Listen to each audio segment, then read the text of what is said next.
বাড়ি বাড়ি কি দিস না আমার সন্ধান দে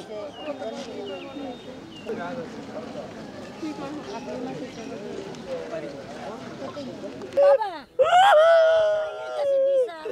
আমি ঢাকা বেরোতে করে বিজু সাহেব আপনি কই আমি এই ঘরে হো নেই একালে আমি এনাবার আমার ছেলেদের আমার ভাই এই 2 মাস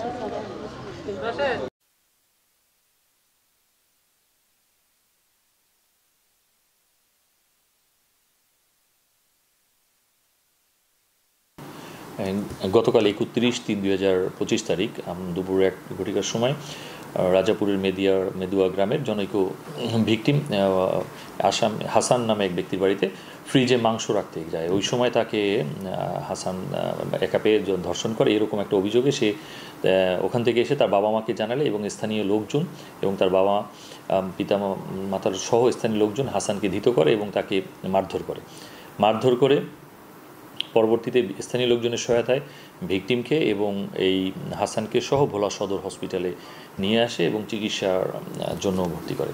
তো আমাদের কাছে এই সংক্রান্তে ধর্ষণের অভিযোগের সংবাদ আসলে আমাদের মোবাইল টিম বিষয়টি যাচাই করার জন্য যায় এবং ভোলা সদর হসপিটালে গিয়ে ভিকটিমের সাথে কথাবার্তা বলে, ভিকটিমের সাক্ষাৎকার গ্রহণ করে এবং প্রাথমিকভাবে সত্যতা অনুসন্ধান করে।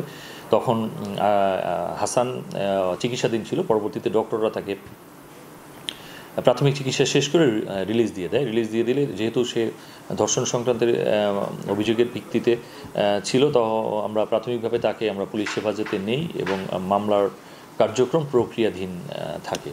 তো এই মতো থানা হাজতে থাকাকালীন সময় আসামি হাসান হাজতের বাথরুমে সে ওই যে একটি হাজতেখানে একটি পুরাতন জায়নামাজ ছিল, এটাকে ব্যবহার করে সে সুইসাইড করে। আমাদের সেন্ট্রি পরিবর্তন হয় রাত 12টার দিকে। তখন সে হাজতখানায় গিয়ে দেখতে পায় যে হাজতের বাথরুমে ঝুলন্ত অবস্থায় আছে। দ্রুত তাকে ওখান থেকে নামানো হয়, উদ্ধার করা হয় এবং সদর হসপিটালে চিকিৎসার জন্য নিয়ে যাওয়া হয়। সদর হসপিটালের ডক্টররা তাকে মৃত ঘোষণা করে।